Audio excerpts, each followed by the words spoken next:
Ako'y nagtrabaho dito sa malayo, pamilya'y iniwan, nag-a-abroad ako. Ngunit ang masakit, amo ko'y salbahe, ang bawat sahod ko lagi lang natili.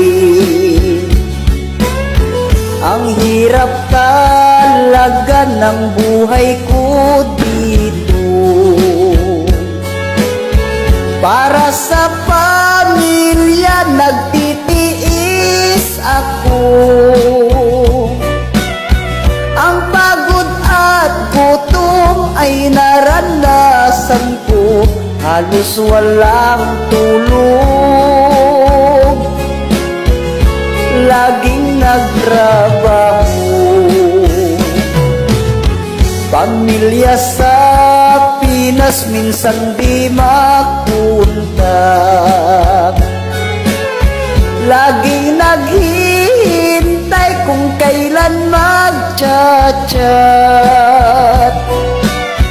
Ang pangulila ko hindi maglalaho, nakaukit ito